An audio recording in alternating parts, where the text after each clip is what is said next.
Ok, estamos grabando y empezamos. Se ve la pizarra, ¿verdad? Sí, doctor, sí se ve. Bien, un segundo.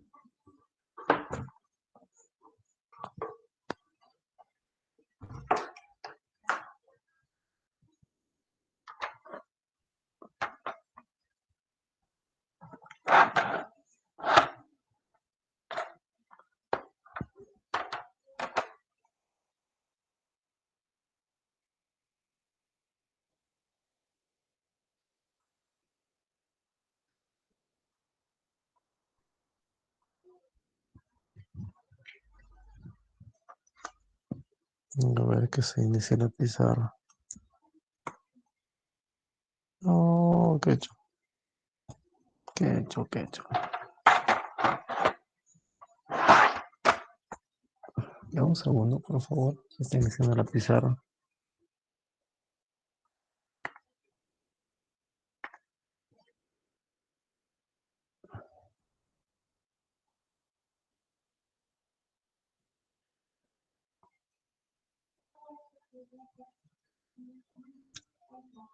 Bien, en lo que se Doctor, inicia. buenas noches. Este, me preguntan hasta qué hora vamos a hacer clases hoy. ¿Por qué? ¿Tienen clases después? Sí, ¿De qué tienen clases? de Anato 2, creo. No todos. Ok, vamos a hacer hasta las 10:45. ¿Está bien? No, mentira. Vamos a hacer hasta las 9:15. Vamos a tardar 1:30. Gracias, doctor. ¿A qué hora tienen clases de no todos? Creo que las 9. 9. Ya. Vamos a ver. Ujú. Pero no es la pizarra que se está iniciando. Bien, en la anterior sesión habíamos hablado de los hematíes y habíamos hablado de cómo es que se formaban los hematíes, dónde se formaban los hematíes. Habíamos hablado de cómo se producía la hemoglobina. Habíamos hablado de la hemoglobina. Les habíamos dejado de tarea los tipos de hemoglobina distintos a la hemoglobina del adulto tipo 1. Y habíamos hablado también del metabolismo y la absorción del hierro, ¿no? Y cómo este hierro atraviesa la membrana del enterocito duodenal y cómo es que llega y circula por la sangre unido a la transferrina, y cómo llega a sus sitios de reserva en el hígado y también cómo llega a la médula ósea. Bien, hemos hablado de esto. Ahora vamos a hablar un poco de anemias. La pizarra está tardando en cargarse un poco porque,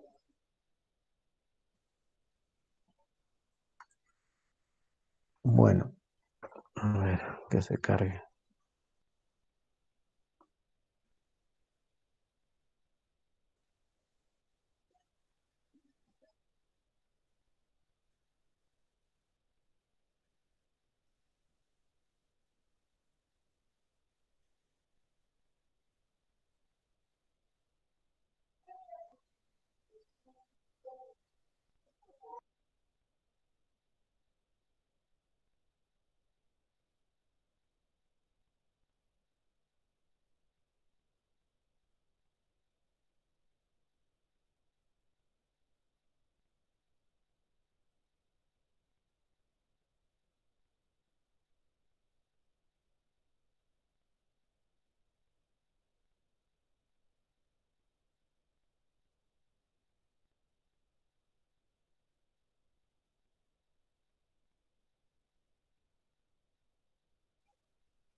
¿Se ve la pizarra? Sí, doctor, sí se ve. Empezamos entonces con lo nuestro.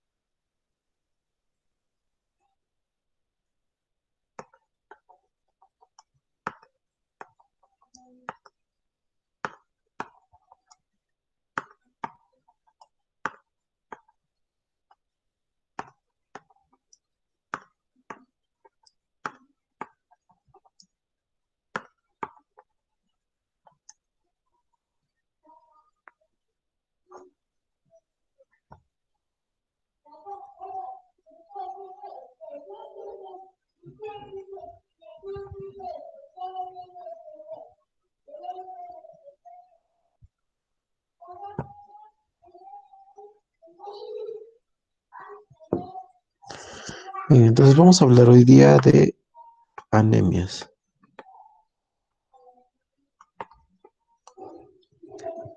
Las anemias son enfermedades que se caracterizan por la deficiencia de hematíes o deficiencia de la calidad de hematíes. Entonces, cuando los hematíes fallan, se producen anemias. Hay distintos tipos de anemias. Tenemos las anemias que son más comunes, que son las anemias ferropénicas, que es por deficiencia de hierro, se llaman ferropénicas. Y estas se producen en personas que tienen una pobre ingesta de hierro. Entonces, estas personas tienen una baja ingesta de hierro y por lo tanto no pueden producir una cantidad adecuada de hemoglobina. La hemoglobina normal es alrededor de 34 gramos por decilitro de células o 15 gramos por decilitro de sangre, lo que hemos visto en la anterior sesión. Entonces vamos a tener este tipo de anemias, en las cuales los hematíes van a tener menos hemoglobina. Entonces, si tienen menos hemoglobina, los hematíes van a ser sacos más pequeños porque van a tener menos contenido y estos sacos más pequeños van a ser más pálidos, no van a tener un color rojo característico. Entonces, van a tener menor tamaño y menor coloración. A estas características se llama microcítica, de que es pequeña, e hipocrómica. Este es lo típico de una anemia ferropénica. Entonces, las anemias ferropénicas se pueden producir porque de pronto se ingiere menos hierro, disminuye la ingesta de hierro, o se pierde más hierro del que se ingiere. Las personas que tienen sangrados crónicos porque de repente tienen algún problema gastrointestinal, alguna lesión que hace que sangren por el intestino, o que están parasitados y esos parásitos consumen sus depósitos de hierro, entonces, pueden tener una muy buena ingesta de hierro, pero como pierden más hierro por el parásito que tienen o por la lesión gastrointestinal que les provoca un sangrado constante, entonces estos individuos tienen este tipo de anemias. ¿Por qué? Porque tienen menos hierro. Luego tenemos las anemias hemolíticas. Las anemias hemolíticas, como su nombre indica, son por destrucción de la sangre. Entonces, la propia sangre se empieza a destruir. Entonces, la vida media del hematíe, que normalmente es 120 días, se acorta y es menor. Entonces, tenemos hematíes que van a vivir menos y por lo tanto se pierden más hematíes y hay anemia. Este tipo de anemias que se debe a un acortamiento de la vida media de los hematíes por destrucción de los hematíes pueden ser de múltiples causas, ¿no? Hay algunas malformaciones estructurales del hematíe. El hematíe tiene esta forma de disco bicóncavo que le permite circular muy bien porque tiene exceso de membrana. Sin embargo, hay algunas alteraciones genéticas en la membrana de los hematíes que hace que los hematíes no tomen esta forma, ya que la membrana de los hematíes carece de algunas proteínas que anclan la membrana al citoesqueleto y entonces no se forma un hematíe bicóncavo, sino adopta la forma más sencilla que puede adoptar, que es una esfera. A esta enfermedad se le llama esferocitosis.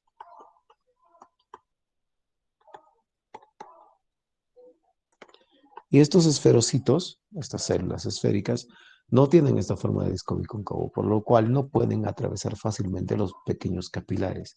Y ahí se impactan y luego son hemolizados. Entonces, la esferocitosis se caracteriza por hemólisis.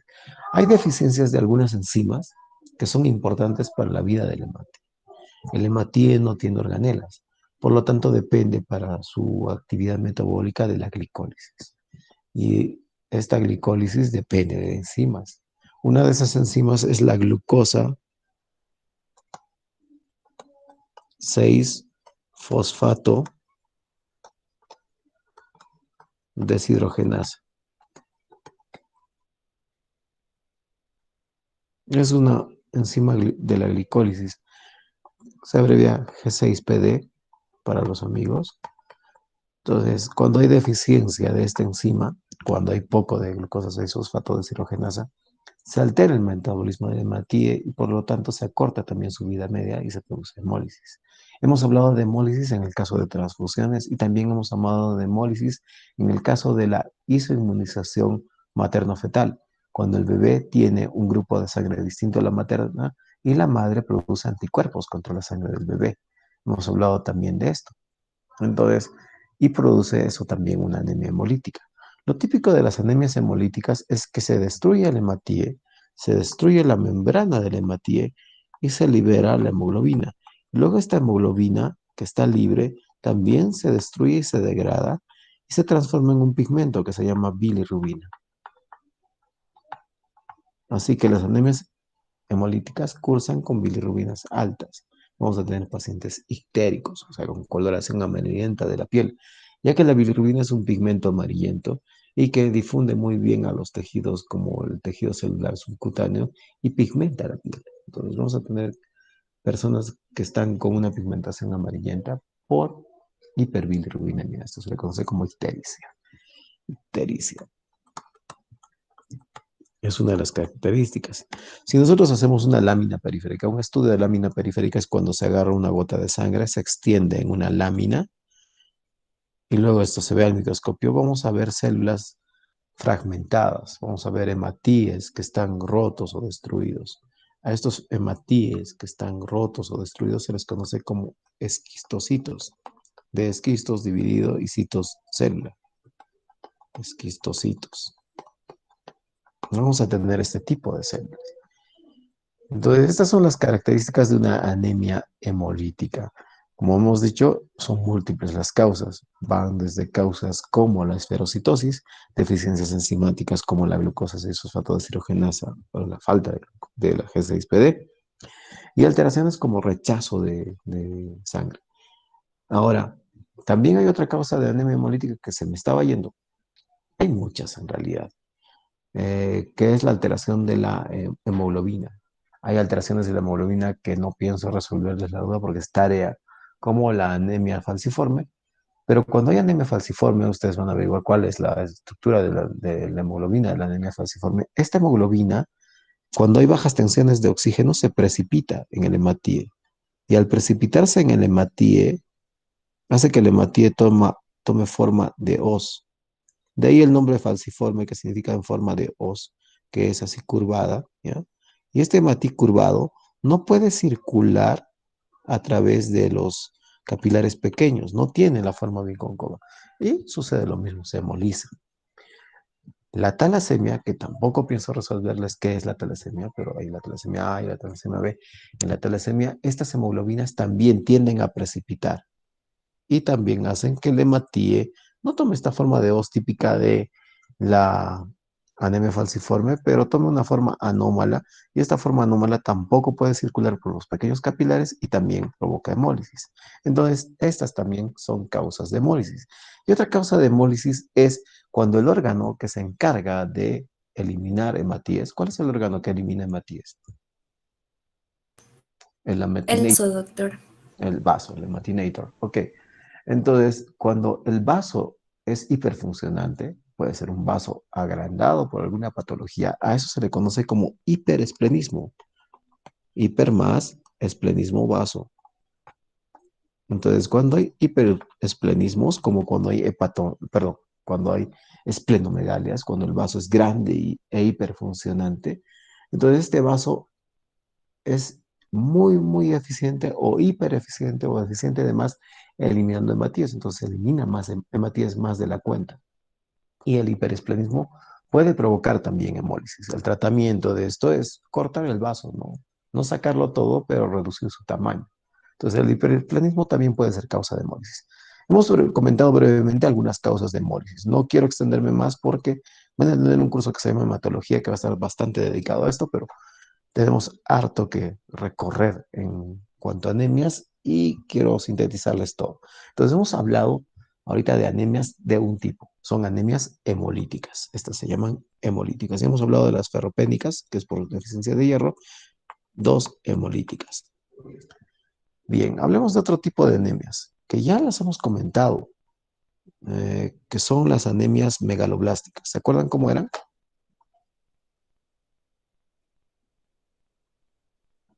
cosa, no me obedecen. Parecen mis hijos, no me obedecen, no me hacen caso. Doctor, es en la que los eritrocitos están en forma de blastos y son muy grandes, entonces no pueden atravesar los capilares. Perfecto. Entonces, estas células que son megaloblásticas son células agrandadas, ¿no? Que son blastos. Estas células agrandadas, blastos. Entonces, tres. Ahora sí. Megaloblásticas. Megaloblásticas. Se deben usualmente, o no, en realidad se deben a deficiencias de dos vitaminas. ¿Cuáles son?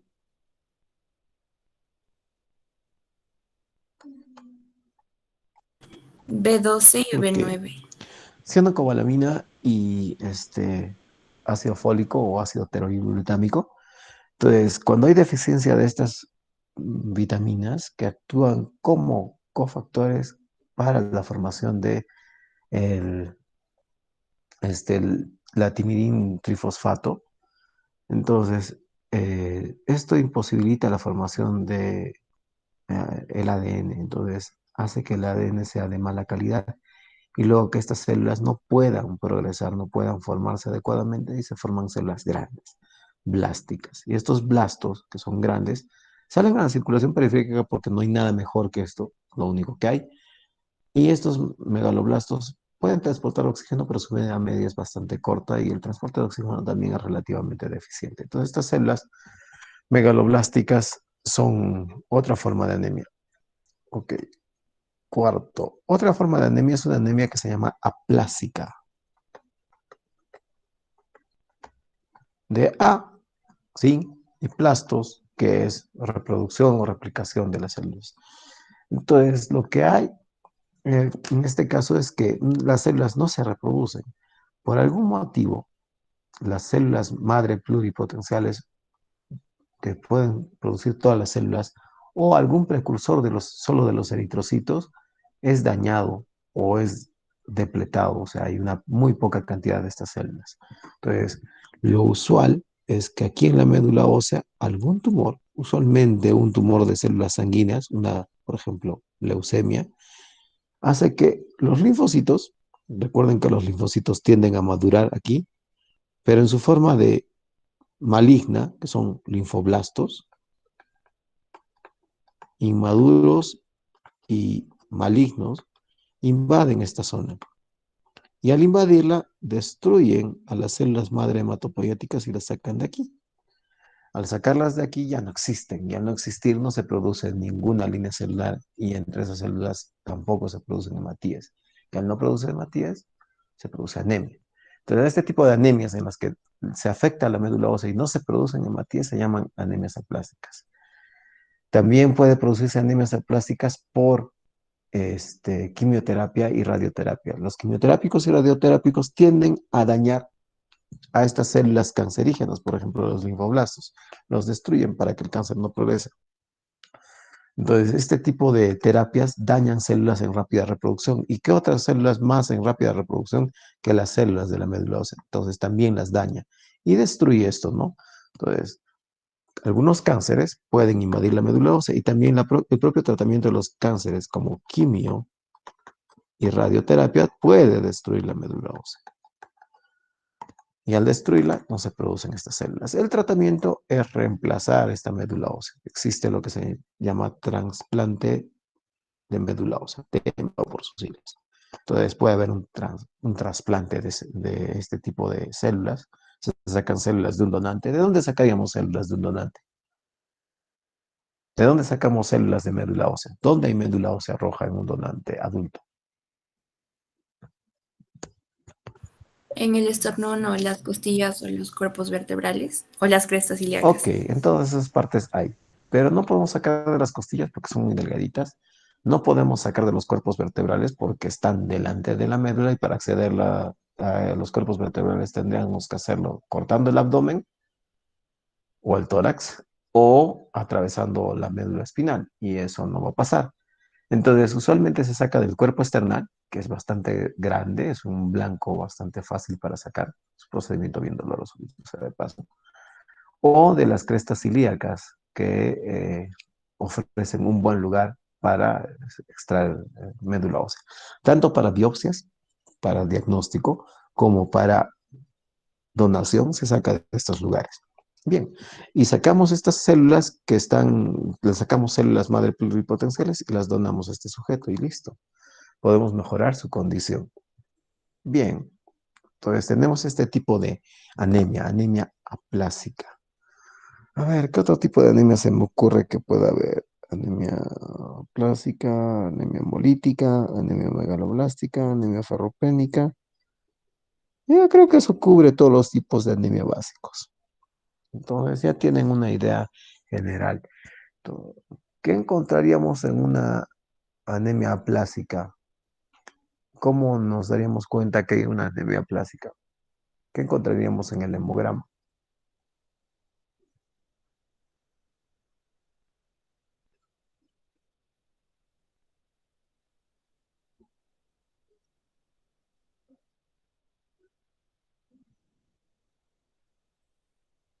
Ujú. Una disminución de eritrocitos, doctor. Sí, en realidad de todas las células, ¿no? Habría disminución de las plaquetas, disminución de los leucos y también de los eritrocitos, porque no suele ser selectivo, ¿no? Estos suelen afectar a toda la médula ósea. Aunque hay algunos tipos muy selectivos que pueden afectar de repente solo a la línea celular de los eritrocitos, pero eso es bien raro. Ok, bien. Entonces van a encontrar algo que se llama pancitopenia. De pan, todos, citocélulas, penia, baja. Todas las células disminuidas. Entonces, pueden encontrar pancitopenia. Bien, hasta aquí lo que es anemias. Vamos a hablar entonces ahora de, ¿quieres el caso? Policitemia.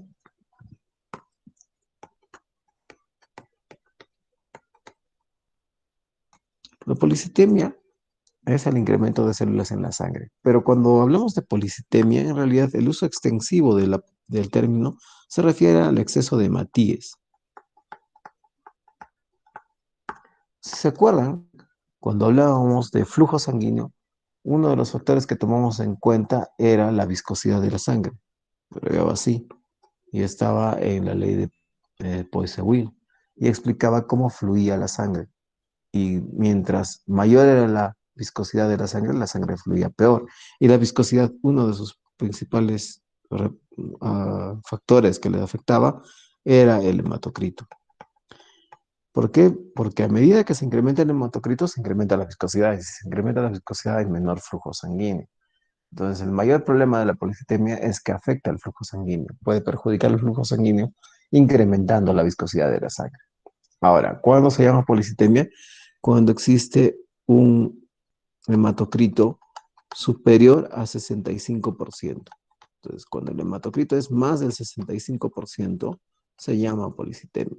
¿Por qué alguien desarrollaría policitemia? Hay múltiples causas, pero lo usual es que haya un incremento de la hormona que produce hematíes. ¿Cuál es la hormona que hace que se produzcan más hematíes?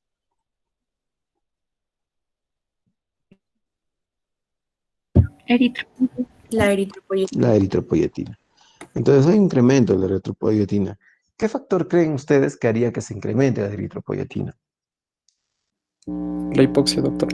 La hipoxia. Entonces tiene que haber disminución de oxígeno, eso es usual. Hay algunas causas primarias de incremento de la eritropoyetina. Entonces se produce eritropoyetina así sin mayor causa. A eso se le llama policitemia vera. ¿Ya? Es una forma de policitemia. Policitemia vera. De esta no nos vamos a extender más, pero si tienen curiosidad, pueden leerlo. No les pienso tomar en el examen, pero es bueno que lo conozcan. Se produce incremento de la eritropoyetina primario sin que haya una deficiencia de oxígeno. Pero lo usual es que haya una deficiencia de oxígeno y esto estimule la producción de eritropoyetina. Por ejemplo, un fumador. Personas que son fumadoras crónicas tienen una mala oxigenación porque sus pulmones ya pues no son lo mismo. Entonces el tabaquismo produce eso. Los pobladores de altura, la altitud, hace que haya una menor presión parcial de oxígeno. Ya, el oxígeno es lo mismo a todos los niveles de altura, pero la presión atmosférica es menor. Entonces el oxígeno entra con menor fuerza a los pulmones y hay una hipoxemia. Esta hipoxemia crónica puede llevar a eso. Sujetos que son muy obesos, cuando existen personas muy, muy gorditas, reducen su capacidad ventilatoria, su capacidad de respirar. Y eso hace que tengan hipoxemia crónica también. Personas que tengan neumopatías crónicas, infecciones o afecciones del pulmón que son crónicas. Por ejemplo, tuberculosos que hayan disminuido bastante su capacidad para respirar, van a tener hipoxemia crónica y van a tener este problema. Entonces, las personas que tengan hipoxemia, o sea, déficit de oxígeno por mucho tiempo, van a producir por mucho tiempo mucha eritropoyetina y al producir mucha eritropoyetina, lo que van a desarrollar es una policitemia. Y esa policitemia, cuando se supera el nivel de 65% de hematocrito, va a hacer que la sangre no circule tan fácilmente por incremento de la viscosidad y esto va a ocasionar problemas. ¿Cuál es el tratamiento de la policitemia? Bien, en el caso de los recién nacidos, nosotros tenemos este manejo de policitemia, porque los recién nacidos pueden desarrollar policitemias. Algún día cuando lleguen a NEO, hablaremos de policitemia. Por cierto, a partir del siguiente semestre me voy a hacer cargo de la cátedra de neonatología, no solo práctica, sino también teoría de un grupo. Así que cuando lleguen a NEO los espero ahí nos vemos. Entonces, nada, los bebitos pueden desarrollar policitemia y uno de los tratamientos que hacemos es algo que se llama exsanguíneo transfusión. ¿Qué haces? Le retiras su sangre al bebito. Es un tratamiento que hacemos cada vez menos, dicho sea de paso, porque hay otros tratamientos más interesantes o menos complicados. Y le retiras su sangre al bebé, que está con un hematocrito muy alto, y le metes por aquí un suero fisiológico. Entonces, con esto logras disminuir la concentración de hematíes y combates la policitemia. La otra es simplemente hidratar al paciente. Mantiene el mismo número de hematíes, pero en una mayor cantidad de volumen de líquido. Le metes solo líquido, le metes fluidos, le metes suero fisiológico sin necesidad de sacarle su sangre. Entonces se disuelve en el suero fisiológico la cantidad de hematíes y baja el hematocrito y circula mejor la sangre. Esas son las formas de tratarlo en recién nacidos. De adultos, bueno, se pueden hacer exsanguinotransfusiones, se hacen exsanguinaciones en adultos, se hacen algo que se llama sangrías. Le retiran sangre y le reponen el volumen de sangre que le han retirado con suero fisiológico y con esto logran disminuir el hematocrito. Entonces, algunas causas que produzcan hipoxemia van a producir esto, ¿no? Producen policitemia. Esa es la policitemia y bueno, ya hablamos de ella. ¿Tienen alguna duda de estos aspectos? Policitemias y anemias.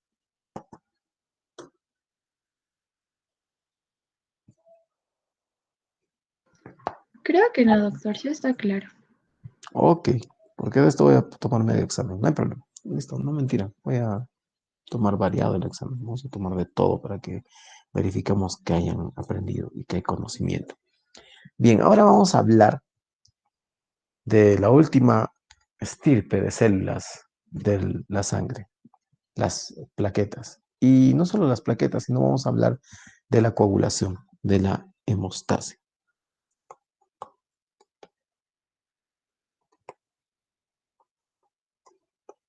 La coagulación, la hemostasia, tiene por propósito de que no perdamos sangre, que no nos desangremos. Nosotros constantemente, todo el tiempo, aunque no nos hagamos ninguna herida, sufrimos pequeños traumas. El hecho de cepillarnos los dientes, de caminar, podría, si es que fallaran nuestros sistemas de coagulación, ocasionarnos sangrados todo el tiempo. Podríamos sangrar todo el tiempo por las encías. Cada vez que se nos reseca la nariz tendríamos sangrados nasales. Cada vez que golpeamos nuestros talones en el caminar normal, tendríamos sangrados en nuestros talones que provocarían una pérdida importante de sangre porque son actividades que hacemos todos los días y las realizamos todo el tiempo.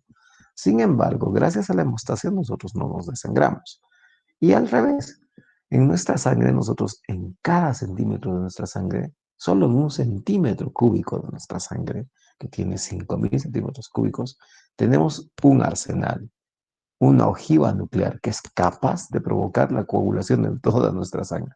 Si se activara al mismo tiempo todos los factores de coagulación que solo hay en un centímetro cúbico y se activaran toditos a la vez, se produciría la coagulación instantánea de toda nuestra sangre y nuestra sangre dejaría de fluir, se formaría un gran coágulo en todo nuestro torrente sanguíneo.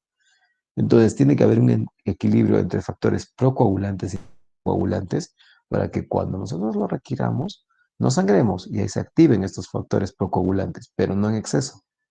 Y al revés, que cuando nosotros no los necesitamos, que es la mayoría del tiempo, nosotros no nos coagulemos y nuestra sangre se detenga y nos muramos. Entonces tiene que haber eso. Entonces es un sistema muy finamente controlado por muchos factores.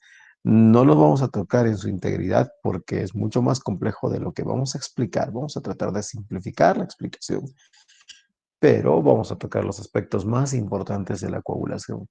Ya cuando lleguen a hematología, a lo único que se van a dedicar es a estos tres tipos de células y a lo que pasa con esto. Van a tener todo un curso al respecto. Pero es imposible que en una unidad de fisiología nosotros nos abarquemos toda la hematología. Así que vamos a hacerlo con calma. No vamos a entrar en los aspectos más profundos de, de la hemostasia, pero sí vamos a desarrollar los aspectos más importantes. Entonces, la hemostasia, van a encontrar varios autores, pero a mí me gusta uno que aprendí la primera vez que leí esto con intención de aprenderlo, y eso siempre yo lo recuerdo y siempre se los comento a ustedes. Algún día tienen que aprender la cascada de coagulación, la hemostasia y cómo se produce la hemostasia. Ustedes eligen si lo aprenden ahora o sufren durante toda la carrera y lo aprenden cuando son residentes, cuando son internos. Yo que ustedes lo aprendo ahora y lo aprendo bien y me saco todas las dudas y luego cuando lo toquen en mato, me lo sé. Luego cuando me lo toquen en cualquier otra área de la medicina, me lo voy a saber. Cuando quiera saber en mi internado y por qué le estoy pidiendo TP o TTPA, que son unos exámenes que se piden en la sangre para coagulación, voy a saber por qué. Y cuando sea un cirujano y pida estos exámenes para saber si mi paciente se va a desangrar en sala de operaciones, voy a pedirlo apropiadamente porque voy a saber a qué se refiere.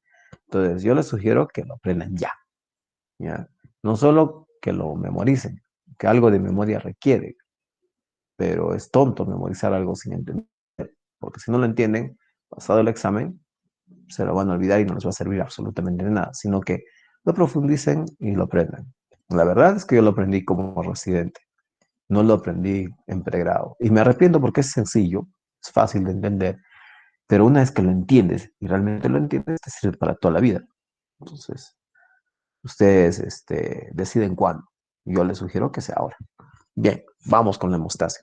Entonces, la hemostasia, que les comentaba que la fuente de la que he sacado esto, la primera vez que lo leí con muy buena intención de aprender, no con la intención de pasar un examen, sino de aprender, simplemente quería aprenderlo, se compone de 4 pasos. Entonces, el primer paso se llama vasoespasmo. Ahorita los vamos a explicar brevemente y luego en profundidad. El segundo paso es el trombo primario. El tercer paso es el trombo secundario. Y el cuarto paso es la fibrinólisis. ¿En qué consiste esto? Cuando ustedes hacen una herida pequeña, se cortan el dedo, por ejemplo, con una hoja de papel, lo primero que se produce es un vasoespasmo. El vaso sanguíneo se colapsa para reducir el flujo de sangre que está pasando por ese vaso sanguíneo. Entonces, al producirse ese vasoespasmo, lo que se logra es con esa contracción que no mucha sangre fluya por acá y se reduce el sangrado. Entonces, eso es lo primero que se produce. Luego, en esta lesión, en esta herida que está aquí abierta,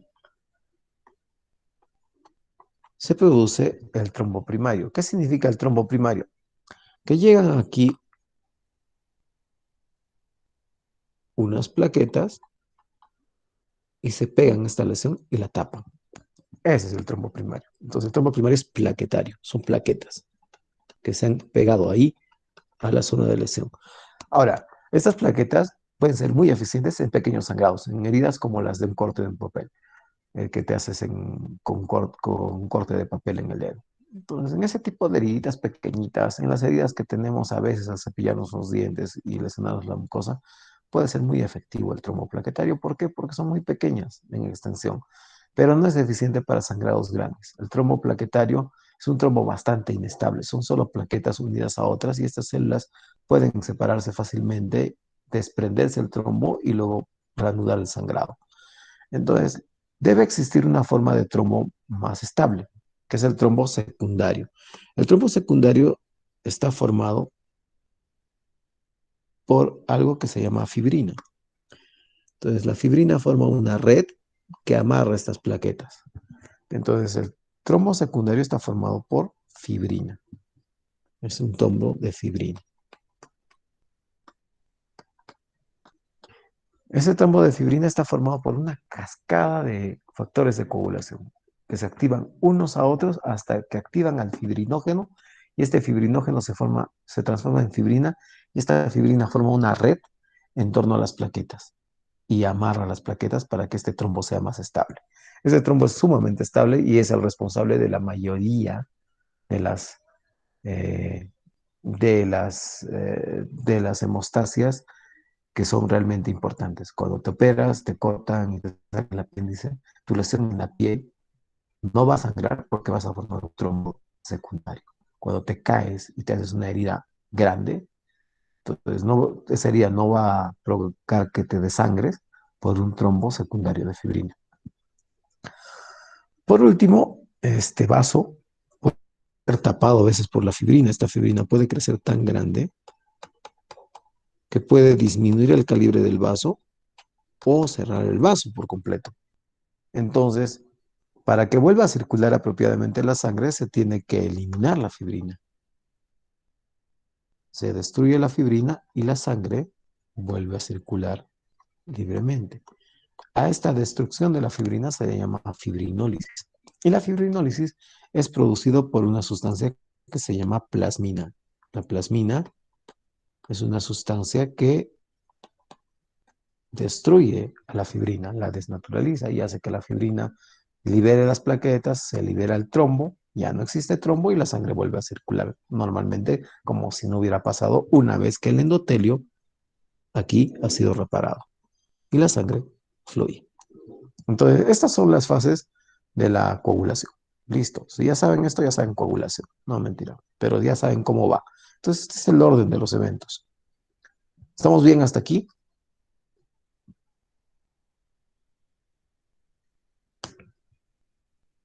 Sí, Ok. doctor. Entonces, vamos a analizar los fenómenos. Entonces, ¿cómo es que se produce primero este trombo primario? ¿Cómo es que se activa, perdón, cómo es que se produce el vasoespasmo primero, la vasoconstricción?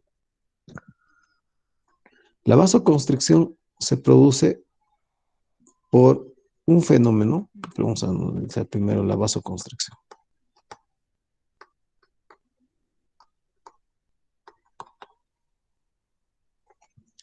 Un fenómeno conocido como respuesta miógena al dolor.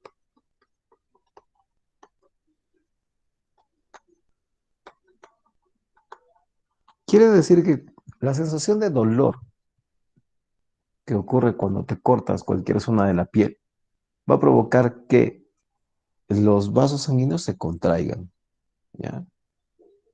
Y esa contracción va a estar mediada por algunos mediadores, entre ellos el tromboxano A2, que es producido por las plaquetas y que produce vasoconstricción, la adrenalina y noradrenalina. Son situaciones de estrés, te has cortado el dedo, entonces no estás aterrado, tienes miedo a desangrarte por ese cortecito de papel. No, mentira, es dolor, ¿no? Entonces, cuando hay dolor, es una situación de estrés. Entonces, secretas catecolaminas y produces estas sustancias, adrenalina y noradrenalina, que son hormonas de estrés, y eso produce vasoespasmo también, ¿no? Entonces, se produce vasoespasmo por activación del sistema nervioso. ¿Qué sistema nervioso es la adrenalina y noradrenalina?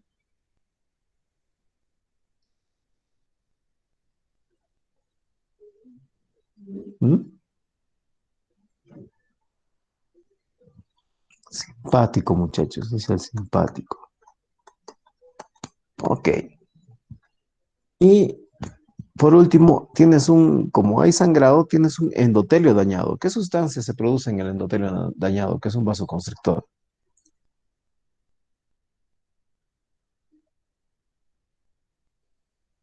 La endotelina, doctor. Perfecto, se produce la endotelina. Entonces, como se ha dañado el endotelio, se produce la endotelina, que es un potente vasoconstrictor. Entonces, todas estas sustancias provocan esta respuesta miógena al dolor, ¿no? El tromboxano 2, la adrenalina, la noradrenalina por el sistema nervosimpático y la endotelina por el epitelio dañado, se produce, pero el endotelio dañado se produce esta sustancia y producen vasoespasmo. Entonces, ese es el vasoespasmo, que como ya les comenté, lo que va a reducir el flujo sanguíneo y con eso reduce el sangrado. Y ya está. Hasta ahí vamos bien. Entonces, luego vamos a pasar a la fase plaquetaria, que es el trombo primario. Para esto tenemos que conocer primero a nuestra amiga plaqueta. Nuestra amiga plaqueta procede de unas células que se llaman megacariocitos, que a su vez proceden de esa célula madre pluripotencial. ¿Se acuerdan de la célula madre pluripotencial que está en la médula ósea y que puede producir todas las células de la sangre? Esa mera. Entonces tienen a la célula madre pluripotencial. Esta va a producir el precursor de la serie mieloide, ¿se acuerdan? Mieloide. Y de este va a producir el progenitor común, que es la unidad formadora de colonias de eritrocitos y megacariocitos, ¿no? Y de esta va a proceder la unidad formadora de colonias de megacariocitos. De esta van a venir los megacariocitos, con algunos plazos intermedios, ¿no? Está el megacardioblasto,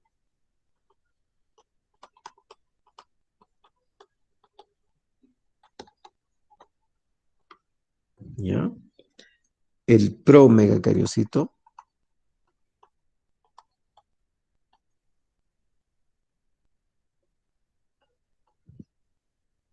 y el megacariocito.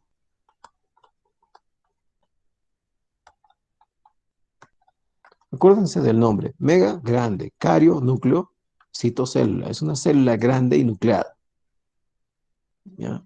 Esa célula grande y nucleada, que es el megacariocito, que es bastante grande, se va a fragmentar. Y se va a fragmentar en unas células que ya no son nucleadas, que son anucleadas. Son unas células planas y anucleadas. Y estas son las plaquetas.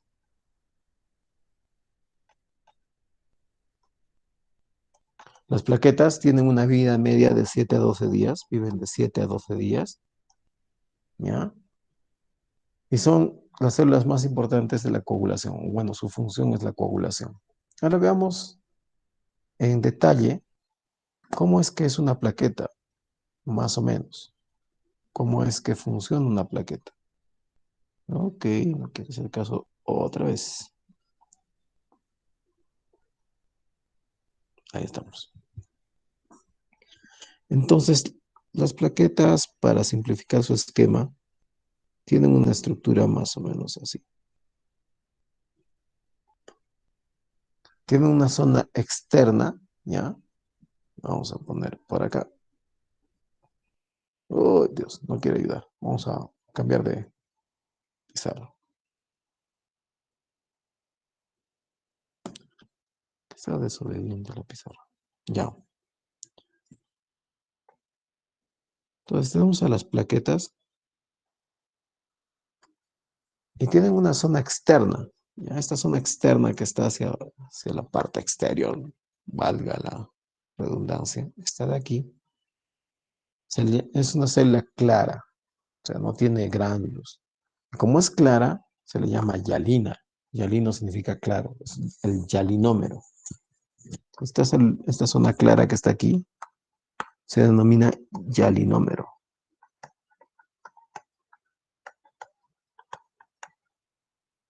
Tiene algunas características. Sus características más importantes son las siguientes. Uno, aquí tiene proteínas contráctiles. Aquí están 3 proteínas contráctiles. ¿Cuáles son las proteínas contráctiles que conocen?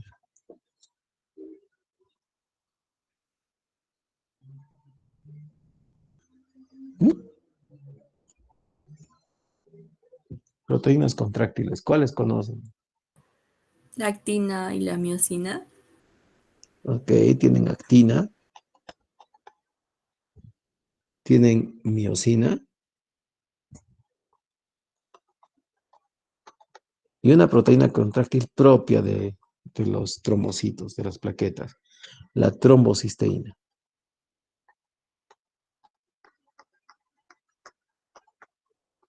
Entonces, estas proteínas que tiene ahí le dan una propiedad contráctil a la membrana externa de la plaqueta y hace que la plaqueta pueda cambiar de forma, desde esa célula plana sin ninguna gracia hasta células que tienen pseudópodos y que son así y que pueden abarcar mayor espacio e interactuar con otras células y así ocluir la lesión endotelial.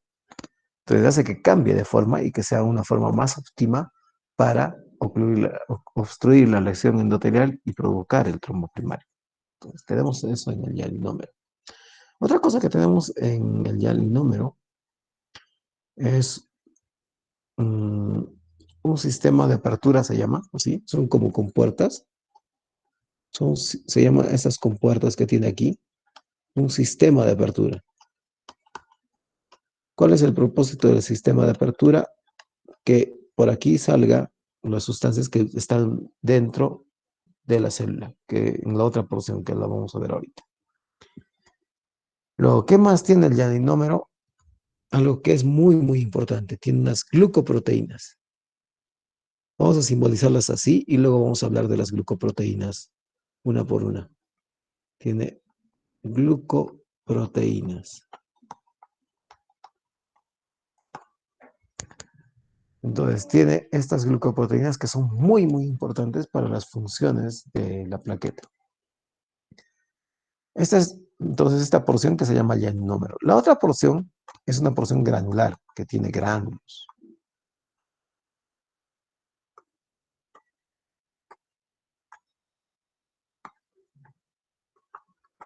Entonces, como tiene gránulos, se le llama granulómero. Entonces, este es el granulómero.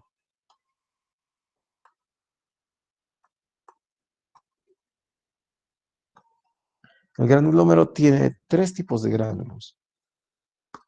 Gránulos alfa, que tienen algunas sustancias que vamos a detallar para que las tengan en la cabeza. Por ejemplo, tienen fibrinógeno.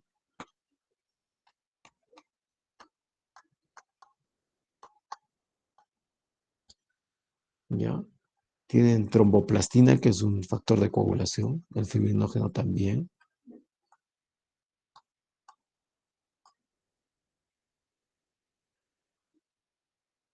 Tienen factor de crecimiento plaquetario, que estimula la producción de más plaquetas. Esos son los gránulos alfa.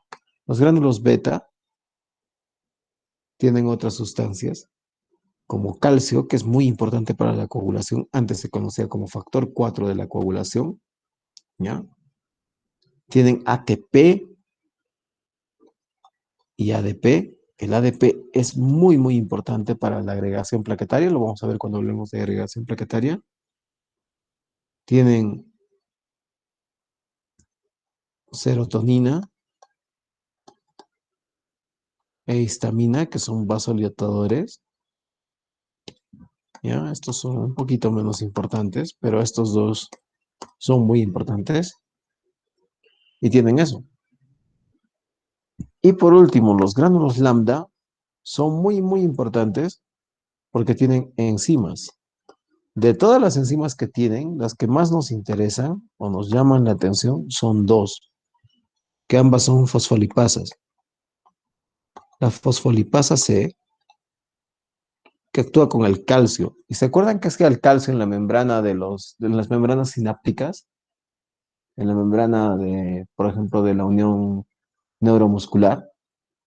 ¿Qué hacía el calcio? Cuando entraba al botón terminal del axón.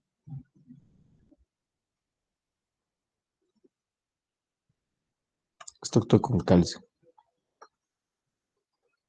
Eso provoca degranulación.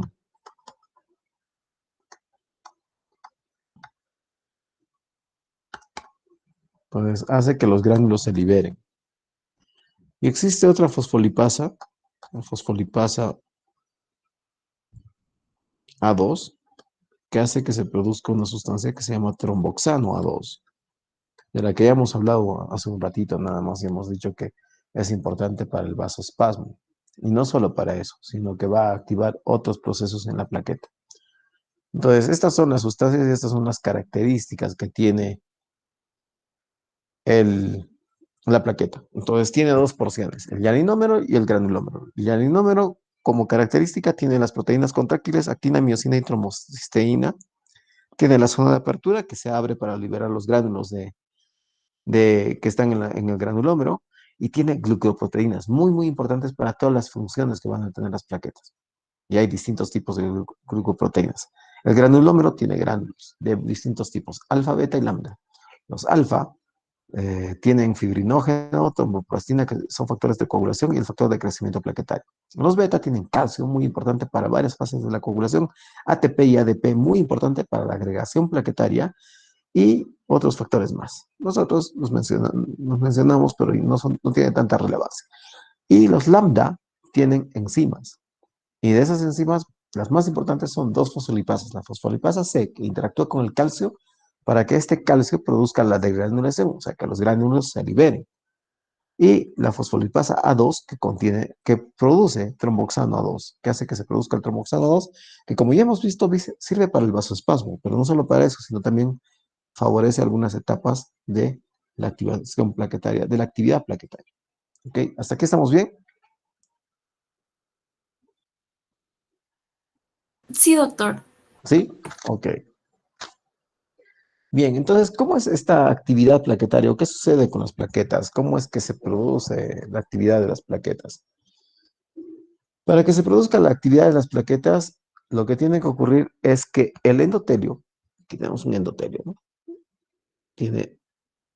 Tenemos estas células endoteliales y debajo de las células endoteliales hay sustancias que normalmente están tapadas por el endotelio, porque el endotelio está sano, no vio ninguna herida, no vio ninguna lesión en esto, pero cuando se produce una lesión y se daña el endotelio, entonces estas sustancias que están abajo del endotelio quedan expuestas. Y estas sustancias que quedan expuestas nos importan tres sustancias. Son importantes para la activación de las plaquetas. Son el factor tisular, el colágeno y el factor de von Willebrand. Estos dos últimos son muy, muy importantes para la activación plaquetaria y los tres son muy importantes para la coagulación. Estos son para las plaquetas. Entonces, ¿qué es lo que sucede? El colágeno queda expuesto y el factor de von Willebrand también, y también el factor tisular, pero estos dos son importantes para las plaquetas. Entonces, ese colágeno expuesto, que normalmente no está expuesto, cuando está tapado por el endotelio, no activa la coagulación porque está tapado, está oculto, pero cuando está expuesto, activa la coagulación. ¿Y cómo es que activa la coagulación? Interactúa. Entonces, tanto el colágeno como el factor de von Willebrand interactúan con sustancias, ¿no? Entonces, tenemos que el factor de von Willebrand interactúa con una glucoproteína de la membrana de las plaquetas. Habíamos dicho que las plaquetas tienen estas glucoproteínas, distintos tipos. Entonces, hay una glucoproteína en la membrana de las plaquetas que se llama glucoproteína 1B, ¿ya? Por los enemigos es 1B. Entonces, su nombre completo es glucoproteína 1B slash 5/9. Sí, 1B 5/9. Pero se puede sintetizar como simplemente glucoproteína 1B. Entonces, el von Willebrand interactúa con este. Y el colágeno interactúa con otra glucoproteína. Interactúa con la glucoproteína 6. Entonces, ¿qué otra glucoproteína? Que es la glucoproteína 6. Interactúa con este. Y es cuando hay esta interacción entre el colágeno y la glucoproteína 6, se activa una glucoproteína, que es la glucoproteína 1A. Esto se activa. Esto activa a esto, que es la glucoproteína 1A, 2A. La glucoproteína 1A, 2A hace que se activen más glucoproteínas 1A, 2A en otras plaquetas, y otras plaquetas activan su glucoproteína 1A, 2A y vienen aquí. Y eso provoca esta fase, se adhieren aquí a esta zona que ya no tiene colágeno, que ya no tiene endotelio, que está con colágeno. Entonces se pegan aquí. Y ese pegarse aquí al colágeno y al factor de von Willebrand se conoce como adhesión. Es la primera fase de la activación de las plaquetas o de la acción plaquetaria, del trombo plaquetario. 1, adhesión. Entonces, esta es la adhesión. Nuevamente, recapitulando la adhesión. Se produce una alienación del endotelio y eso expone. ¿Qué sustancias se exponen? El factor tisular, el colágeno y el factor de von Willebrand. Sí es, pero de estos nos interesan estos dos, el de von Willebrand y el colágeno. El factor de von Willebrand, ¿con qué glucoproteína interactúa? Con la 1B. 1B. Con la 1B. Perfecto. 1B, 5 y 9, pero es 1B. Ya, listo. Y el colágeno interactúa con la glucoproteína. 6. ¿Y esa interacción qué cosa activa? La glucoproteína glucoproteína 1A, 1A y 1A. 1A y 2A. ¿Y eso qué hace? Que las plaquetas se ¿Adhiere? adhieren a la adhieren, zona. provoca la adhesión. Y esa es la primera etapa. Listo, ya estamos ahí. Y esta activación de esta glucoproteína 2A, aparte de provocar la adhesión, provoca la siguiente etapa, que es la etapa 2. La etapa 2 se conoce como de activación y secreción. Activación y secreción. ¿En qué consiste? Consiste en lo siguiente. Se activan las enzimas. ¿Se acuerdan cuáles eran las enzimas? Dos enzimas.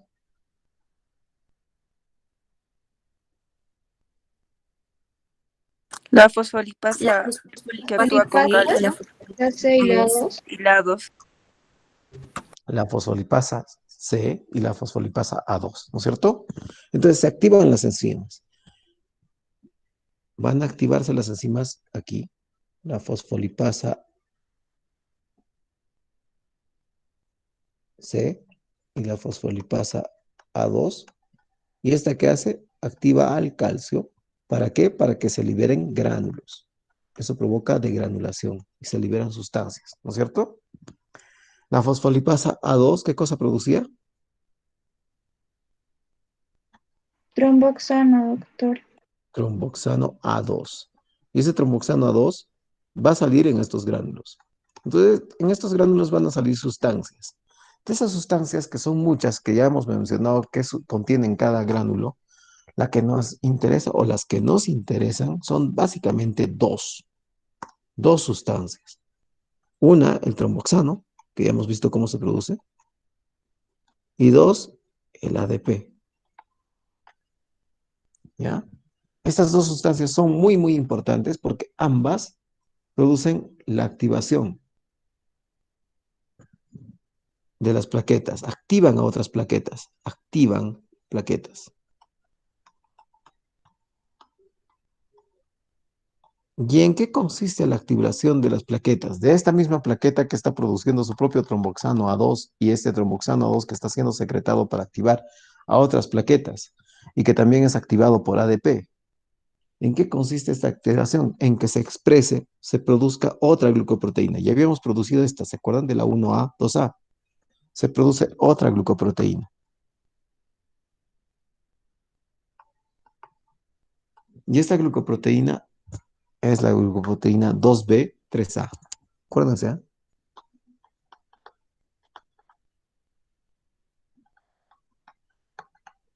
Entonces, ¿qué es lo que sucede con esta glucoproteína 2B, 3A?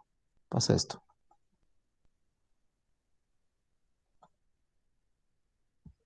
Más aquí en medio fibrina. Eso es fibrina. Entonces, hace que una plaqueta se junte con otra plaqueta. ¿Sí? Entonces, una plaqueta se junta con otra. Esta otra que también expresa porque se sigue secretando el tromboxano 2 y el ADP, entonces se activa y produce esta glucoproteína, se va a juntar con otra, etcétera, etcétera, etcétera. Y se van agregando más plaquetas al trombo. A eso se conoce como la fase siguiente, que es la fase 3. Ya hemos activado. La activación es hasta aquí, hasta que se produce esto. La fase 3 es la agregación. Se agregan plaquetas. Entonces, más y más plaquetas se agregan al trombo. ¿Ok? Y es así como se producen estas tres fases de la activación, de la acción plaquetaria. Y es así como se produce el trombo. Entonces, recapitulando. Primero, quedan expuestos el colágeno, el factor de von Willebrand y el factor tisular. Existe interacción entre el colágeno y el factor de von Willebrand con sus respectivas glucoproteínas. Ya no lo vamos a repetir. Eso va a provocar que las plaquetas se activen. ¿Y cómo es que se activan? Se van a producir de granulación y cuando se granulen van a liberar tromboxano 2 y ADP. Se van a activar las enzimas y la fosfolipasa A2 va a producir tromboxano 2 y la fosfolipasa C va a producir la degranulación. Y 3, se va a expresar la glucoproteína 2B3A, que es fundamental para que se unan unas plaquetas a otras. Y esta unión de plaquetas y plaquetas y más plaquetas se llama agregación plaquetaria. Y se van a agregar más plaquetas al trombo y así se va a formar el trombo primario, que es el plaquetario. ¿Estamos bien? Sí, doctor. Sí. Ok. Entonces nos vamos a quedar aquí. Hemos llegado hasta el trombo primario. De mí yo feliz continúo, pero tienen clase y seguro que algunos de vuestros compañeros o ya han salido de la sesión y se van a perder bastante o van a salir de la sesión. Así que nos quedamos aquí. Díganme mañana a qué hora hacemos clase.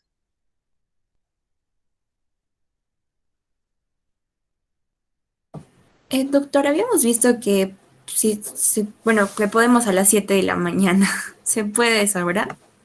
Perfecto. Ya, a las 7 mañana. De Sí, 7 a doctor. 9. ¿Ya? Entonces mañana nos vemos de 7 a 9 y vamos a acabar con coagulación. Y luego vamos a ver la parte de respiratorio, un poquito, un par de sesiones o 3 sesiones de respiratorio y nos damos un examen. Ok, tarea de esta sesión, para que tengan tarea por grupos. Búsquense uno como este, ¿ya? Les quiero mostrar dónde está el que yo tengo. Ya lo he cerrado. Este de acá.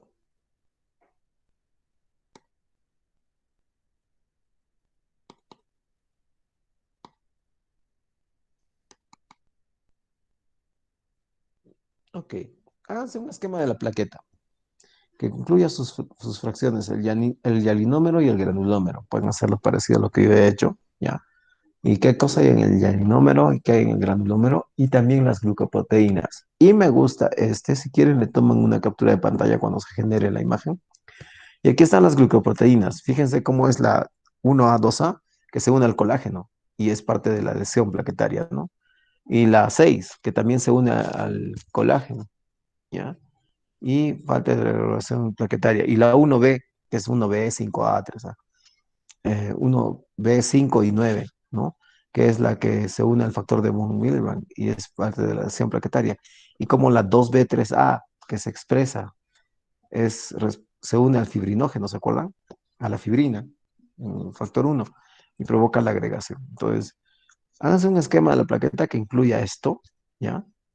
Que incluya las glucoproteínas y también las dos zonas de las plaquetas, el granulómero, que es la parte interna, y qué gránulos tiene los más importantes, y el hialinómero, y qué contiene y cuáles son sus funciones. Entonces, háganse esto. Tarea por grupos, ¿ok? Esa es otra tarea. Tienen varias tareas, así que vayan haciéndolas. Yo lo único que voy a hacer es colgar ahí la sesión y en la actividad y la van a tener que pegar una tras otra las tareas, así que vayan avanzando sus tareas. Muy bien, muchachos. Hasta aquí la sesión de hoy. Mañana nos vemos a las 7 de la mañana. Vamos a acabar con la cascada de coagulación y luego de hacer cascada de coagulación empezaremos a hablar del aparato respiratorio. una partecita por lo menos para luego continuar con aparato respiratorio en nuestra siguiente sesión del sábado. Que tengan buena noche, feliz lo que queda del domingo y nos vemos mañana. Por favor, doctora Natalie, si fuera tan amable de llamar lista, se lo agradecería mucho. Sí, doctor. Buenas noches. Buenas noches, doctora. Buenas noches, doctores. Doctor, un Sí. favorcito, por favor. Bueno, en el chat mencionaron unos cuantos compañeros que tal vez mañana iban a tener alguna clase, así que no sé si usted además podría terminar de adjuntar a las anteriores grabaciones y la de mañana lo antes posible, así nadie se retrasa. Ok, doctora. Gracias. Muchas Muy amable. gracias, doctor. Hasta luego, Buenas doctora. noches.